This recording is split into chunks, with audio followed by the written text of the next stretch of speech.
For 3 decades, Johnny Carson sat behind the desk of The Tonight Show and became one of the most powerful figures in American entertainment.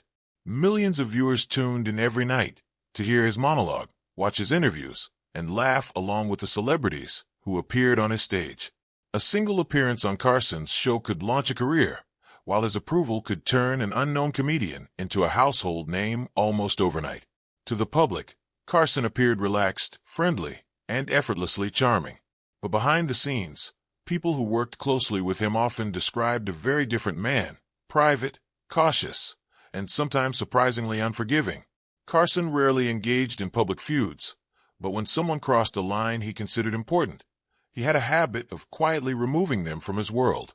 There were no dramatic announcements, no angry press conferences, and usually no public explanation. The invitations simply stopped coming. One of the most surprising names connected to Carson's long memory was Jay Leno. Today, many people remember Leno as the man who eventually inherited The Tonight Show.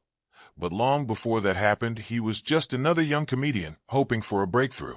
In the late 1970s, Leno began appearing on Carson's program and quickly earned attention for his energetic stand-up performances. Like countless comics before him, he knew that performing well in front of Carson's audience could change his life. Early appearances went smoothly, and it seemed as though his future on the show was secure. Then something changed. According to several former staff members and producers, one of Leno's later appearances failed to generate the level of laughter Carson expected. The audience reaction wasn't terrible, but it wasn't exceptional either. Carson was known for paying close attention to the room, and some insiders believed he made judgments based on those reactions. Afterward, Leno's invitations reportedly slowed down and eventually disappeared for a period of time. What made Carson so intimidating wasn't anger, it was silence. Many celebrities who found themselves on the wrong side of the host never received an explanation. They weren't told they were banned. Nobody called to argue. The bookings simply stopped. For a young comedian trying to build a career, that silence could feel devastating. Carson didn't need public confrontations because his influence spoke for itself. At the time, appearing on The Tonight Show was one of the most valuable opportunities in entertainment. Losing access to that stage meant losing access to millions of viewers. Yet Leno refused to quit. He continued performing in comedy clubs, traveled constantly, refined his material, and gradually built a reputation as one of the hardest-working comedians in the business. Years later, the story took an ironic turn. Leno returned to prominence, became one of television's most familiar faces, and eventually succeeded Carson as host of The Tonight Show. The comedian who once seemed to fall out of favor ended up sitting behind the very desk he had dreamed about as a young performer. It was a reminder that even someone as influential as Johnny Carson couldn't completely control the future. He could shape careers, delay opportunities, and open doors, but he couldn't stop determination. In the end, Leno's persistence carried him farther than anyone could have predicted. Another celebrity who reportedly frustrated Carson was William Shatner. By the early 1980s, Shatner was already famous around the world thanks to his portrayal of Captain Kirk in Star Trek. Confident, charismatic, and larger than life, he had spent years playing a character who naturally dominated every room he entered. That confidence worked well on television dramas, but some people connected to The Tonight Show later suggested it created tension during one of his appearances. According to stories that circulated among former staff members, Shatner became so focused on telling his own stories and promoting his projects that he disrupted the natural rhythm of the interview. Carson preferred conversations that flowed smoothly, allowing both host and guest to share the spotlight.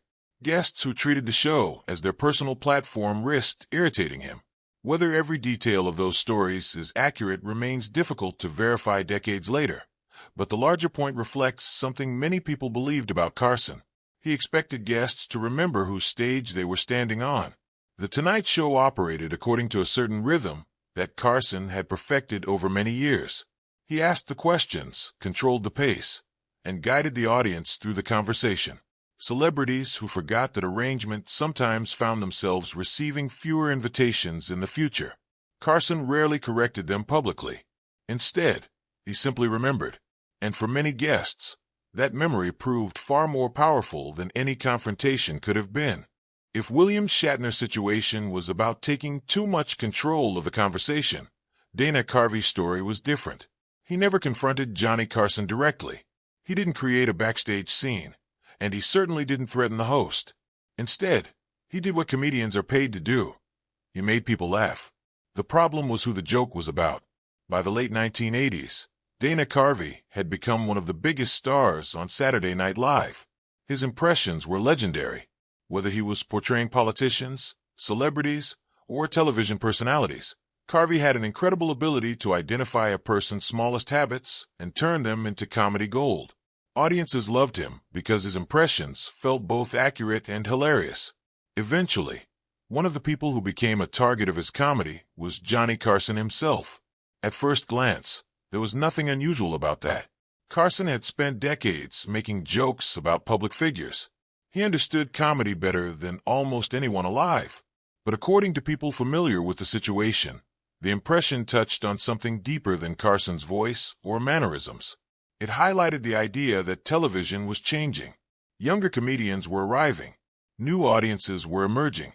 Different styles of entertainment were becoming popular. The joke wasn't merely about Carson. It was about whether his era was coming to an end.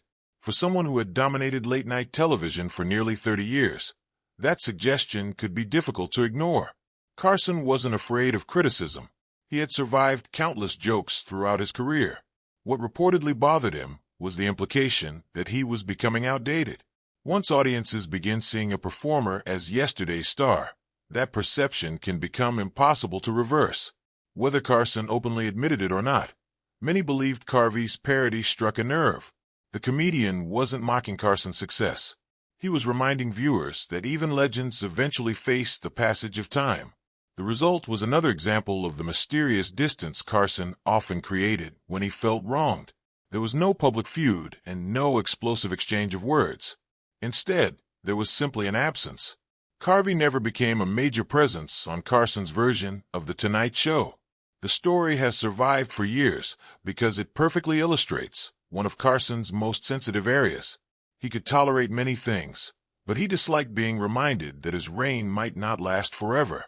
Another fascinating story involved one of the biggest entertainment legends of the 20th century, Jerry Lewis. Unlike many guests who only visited the show occasionally, Lewis had practically become part of the Tonight Show family. By the 1970s, he was already a comedy icon with decades of success behind him. He had starred in hit films, entertained millions of fans, and established himself as one of America's most recognizable performers. More importantly, he had appeared on Carson's program numerous times and even served as a guest host. Most observers assumed his relationship with Carson was secure. That's why what happened next surprised so many people. According to accounts from former staff members and television insiders, the issue that damaged Lewis's standing had little to do with what happened on camera. Instead, it reportedly occurred behind the scenes. During a production disagreement, Lewis allegedly became frustrated with a member of the show's crew. Different versions of the story exist, but many agree that the encounter left a staff member feeling disrespected and humiliated. For most celebrities, such an incident might have been forgotten after a quick apology. But Carson viewed his staff differently. He understood that the success of The Tonight Show depended on far more than the person sitting behind the desk. Writers, producers, camera operators, stage managers, cue card handlers, and dozens of other employees worked tirelessly to make the show appear effortless. Carson appreciated that reality. He knew those people were responsible for helping him succeed night after night. When reports of the incident reached Carson, many insiders believed he saw it as more than a simple argument. To him, it represented a lack of respect for the people who made the show possible. That was something he took personally. Carson could overlook many mistakes, but treating his crew poorly was reportedly one of the fastest ways to lose his support. Soon afterward, Lewis's relationship with the show changed dramatically. The invitations became less frequent, and the closeness that once existed seemed to disappear. The story reveals an important side of Johnny Carson that audiences rarely saw. While he was often portrayed as distant and emotionally reserved, he was also intensely loyal to the people who worked beside him. He may not have expressed that loyalty publicly, but many crew members later spoke about the respect he showed them. In Carson's mind, fame did not give anyone the right to mistreat the people behind the scenes.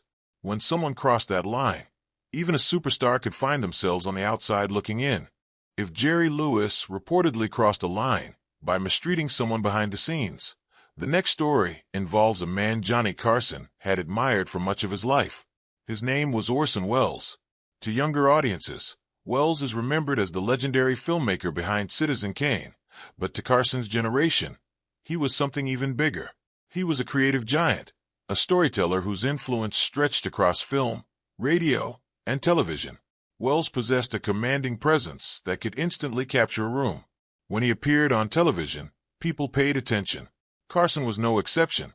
What made the relationship particularly interesting was that both men shared a fascination with magic. Long before Carson became a television icon, he spent years performing magic tricks and studying illusion. It wasn't merely a hobby. Magic was one of his earliest passions, and he continued practicing sleight of hand throughout his life. He respected magicians because he understood the discipline required to create wonder in front of an audience. According to people who knew him well, Carson believed that a magician's relationship with an audience was built on trust. The audience understood they were being fooled, but they still wanted to believe the impossible was happening before their eyes. During one television appearance, Welles reportedly performed a mentalism routine that failed to impress Carson. Various accounts suggest that Carson later learned the trick relied on audience participants who may not have been as random as viewers believed. Whether every detail of the story is accurate has been debated over the years, but the legend endured because it reflected Carson's attitude toward entertainment. He appreciated skill, preparation, and genuine showmanship. What he disliked was the appearance of cutting corners. To Carson, creating wonder was an art form. If that wonder was manufactured in a way he considered dishonest, it undermined the entire performance. The incident may seem small by Hollywood standards, but it reportedly changed how Carson viewed Welles. More importantly, it demonstrated that even admiration had limits. Carson could respect someone's accomplishments and still lose confidence in them if they violated principles he considered important. In many ways, the story wasn't really about magic at all. It was about authenticity. Carson spent his career entertaining audiences, and while television itself is built on illusion, he believed there were certain unwritten rules that should never be broken. Once he felt those rules had been ignored, his opinion could change very quickly. If Orson Welles disappointed Carson professionally, Wayne Newton challenged him personally. During the 1970s and 1980s, Newton was one of the biggest stars in Las Vegas. Nicknamed Mr. Las Vegas, he performed hundreds of shows each year and attracted devoted audiences from around the world. His polished image, signature voice, and larger-than-life presence made him an obvious target for comedians. Johnny Carson frequently mentioned Newton in monologue jokes, often poking fun at his appearance, stage persona, or celebrity status. At first, Newton tolerated the jokes. Being mocked by late-night hosts was part of being famous. However, according to Newton's own accounts, some of the jokes eventually became frustrating. He believed certain comments crossed the line and began affecting how people viewed him. Over time, his patience reportedly wore thin. Rather than continuing to complain through managers or representatives, Newton decided to address the issue himself. The confrontation that followed has become one of the most talked-about stories connected to Carson. According to Newton, he went directly to NBC and met Carson face-to-face. Unlike many Hollywood disagreements that play out through agents and publicists, this one happened privately. There were no cameras, no audience, and no publicity. Just two powerful entertainers discussing a conflict that had been building for years.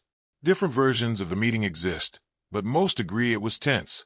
Newton wanted the jokes to stop. Carson, meanwhile, was not accustomed to having guests challenge him directly. Although the meeting reportedly ended without violence or a major scene, it changed the relationship between the two men. The monologue jokes gradually faded, but so did any sense of friendship. The damage had been done. What makes this story unique is that it touched on something Carson valued above almost everything else: control. Throughout his career, Carson carefully managed his public image and professional environment. He preferred handling conflicts quietly and on his own terms. Newton's decision to confront him directly disrupted that balance. For perhaps the first time, One of the targets of Carson's jokes walked into his office and demanded a conversation. Whether Carson respected the courage or resented the challenge remains unclear, but their relationship was never quite the same afterward. These stories reveal a pattern that appeared repeatedly throughout Carson's career. He didn't necessarily hate people in the dramatic way tabloids often suggest. Instead, he had a remarkable ability to distance himself from those who disappointed him. Sometimes the offense was professional. Sometimes it was personal. Sometimes it involved loyalty, respect, or trust. But once Carson felt a line had been crossed, rebuilding the relationship became extremely difficult. And no story demonstrates that reality more powerfully than the final name on this list. A woman many people believed was like family to him. In the next section, we'll look at the heartbreaking story of Joan Rivers and the friendship that never recovered. Of all the names connected to Johnny Carson's most famous falling outs, none is more emotional than Joan Rivers. Unlike many of the other celebrities on this list, Rivers wasn't simply another guest who appeared occasionally to promote a movie or television show. For more than 2 decades, she was one of Carson's closest professional allies. Their relationship became one of the most important partnerships in late-night television history, and for many years it seemed impossible to imagine the two of them becoming enemies. Before Carson entered her life, Joan Rivers was struggling to establish herself as a comedian. The entertainment industry of the 1960s was not particularly welcoming to women in stand-up comedy. Opportunities were limited, and many executives doubted audiences would accept a sharp-tongued female comic delivering aggressive punchlines. Rivers refused to give up. She spent years performing in clubs, working small gigs, and trying to get noticed. Then came the opportunity that changed everything. When Rivers appeared on The Tonight Show, Carson immediately recognized something special. Her timing was exceptional, her confidence was undeniable, and her material connected with audiences in a way few comedians could match. After one of her earliest appearances, Carson publicly praised her and predicted she would become a star. Coming from anyone else, those words would have been encouraging. Coming from Johnny Carson, they were career-changing. Almost overnight, Rivers became one of the most talked-about comedians in America. Over the next 20 years, their professional relationship grew stronger. Rivers became a frequent guest, a trusted performer, and eventually one of Carson's most reliable guest hosts. Viewers watched her develop from an ambitious comic into a nationally recognized celebrity. Behind the scenes, many people believed Carson viewed her almost like family. He supported her career, gave her opportunities, and treated her with a level of trust that few others received. That is why what happened next remains one of the most painful chapters in late-night television history. In 1986, the newly created Fox network approached Rivers with a major offer. They wanted her to host her own late-night talk show. For Rivers, it was the opportunity she had spent her entire life pursuing. She would no longer be a guest host filling in for someone else. She would have her own stage, her own desk, and complete control over her future. Yet accepting the offer created a serious problem. The new program would compete directly against Carson. Rivers reportedly struggled with the decision. She knew accepting the position could damage her relationship with the man who had helped launch her career. According to various accounts, she wanted to explain the situation personally. She wanted Carson to hear the news from her rather than from industry gossip. But before that conversation could happen, reports about the deal began appearing publicly. Carson learned about the move through the media instead of hearing it directly from Rivers. For many people, that might have been disappointing. For Carson, it was devastating. Those who knew him often said loyalty mattered enormously to him. He wasn't a man who easily trusted others, and when he finally did, he expected honesty in return. From Carson's perspective, Rivers had accepted a position that would compete with his show without telling him first. Whether that interpretation was completely fair remains a matter of debate. Rivers maintained for years that she had intended to speak with him personally. Nevertheless, Carson felt betrayed. The aftermath was swift and heartbreaking. Carson reportedly stopped communicating with Rivers entirely. Phone calls went unanswered. Letters received no response. Attempts to repair the friendship failed. The woman he had once praised, encouraged, and supported suddenly found herself shut out of his life. What makes the story particularly tragic is that Rivers never stopped trying to make peace. For years, she expressed sadness about the situation and repeatedly stated that she wished they could reconcile. Yet the reconciliation never came. Carson remained distant, and the friendship that had once seemed unbreakable was never restored. As the years passed, both entertainers continued their careers.